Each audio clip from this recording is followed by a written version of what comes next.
Selamat bertemu kembali dengan Coach Anwar. Untuk semua medical reps yang ada di Indonesia, dari Sabang sampai Merauke, sudah banyak yang minta aku supaya membahas apa yang bisa kita lakukan sebagai tim sales pada situasi pandemik COVID-19 ini, di mana kita tetap dituntut untuk mencapai target. Memang faktanya roda ekonomi berhenti, terutama di kota-kota besar. Banyak kantor-kantor yang tutup. Masyarakat pun diminta diam di rumah. Tak boleh pergi keluar kota. Tak boleh pergi keluar kota ini udah pasti membuat pesawat sama bis malam setengah mati. Tempat-tempat hiburan, tempat-tempat pertunjukan tutup. Jadi belum ada strategi khusus yang jitu untuk menghadapi situasi ini. Tapi yang pertama-tama aku mau bilang sama kalian, sebagai medical reps, walaupun pasarnya sedang melemah, aku bilang jangan berhenti menjual.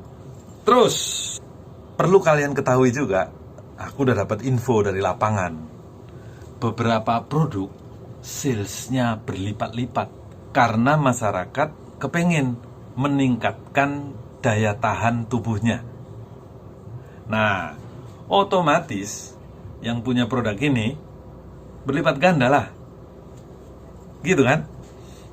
Jadi sebagai medical rep, kalau ditanya bagaimana menghadapi situasi COVID-19 ini, kalian mau aku ajak lihat dari 3 aspek.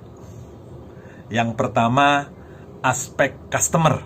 Yang kedua, aspek kita. Dan aspek yang ketiga adalah aspek reaksi. Aspek yang pertama, customer. Banyak customer kita, dokter, klinik, rumah sakit, apotek, mengangkat isu PSBB ini, pembatasan sosial berskala besar, dengan menyampaikan bahwa pasiennya turun, pasiennya nggak ada, atau bahkan dokternya sendiri bilang bahwa aku tak praktek. Ngeri karena kontaminasi, dokternya aja ngeri. Mari kita tanya dengan tanda tanya besar. Apakah pasien-pasien yang di rumah itu masih tetap membutuhkan obat kita? Kelompok pasien-pasien yang mengalami penyakit degeneratif seperti hipertensi dan diabetes, atau kelompok pasien lain, itu tetap membutuhkan obat, harus diminum, nggak boleh terputus.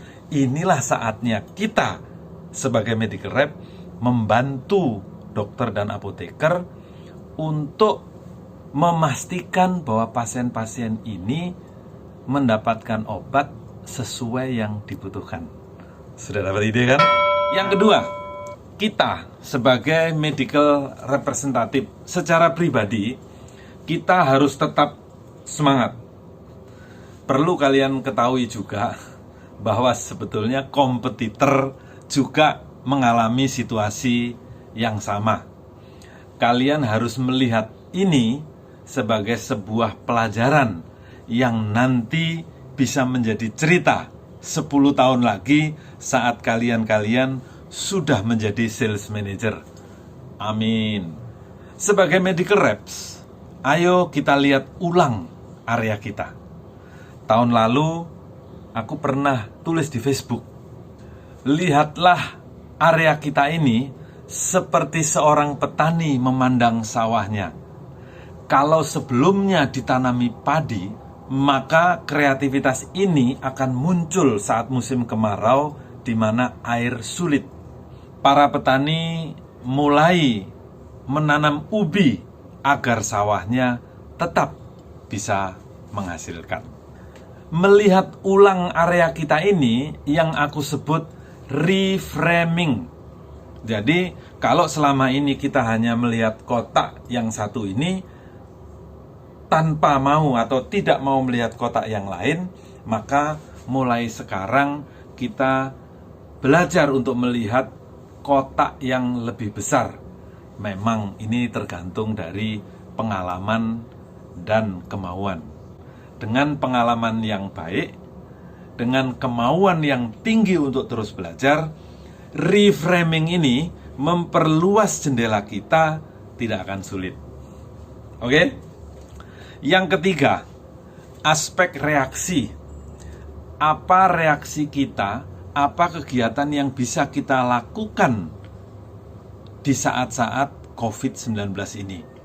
Secara umum, medical rep harus terus berkomunikasi dengan dokter dan apoteker menggunakan media-media yang sudah tersedia seperti WA, SMS, Telegram, atau kalau mau conference pakai Zoom, pakai Skype, pakai Webex, bisa juga lewat email atau Facebook, Instagram, YouTube seperti sekarang ini yang aku lakukan boleh juga.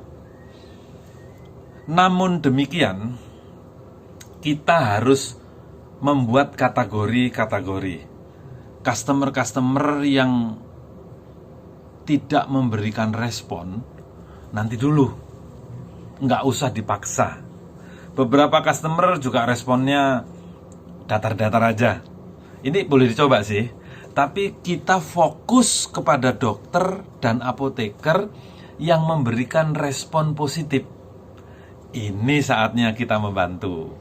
Kalau dia dokter, mintalah beliau buka data pasiennya.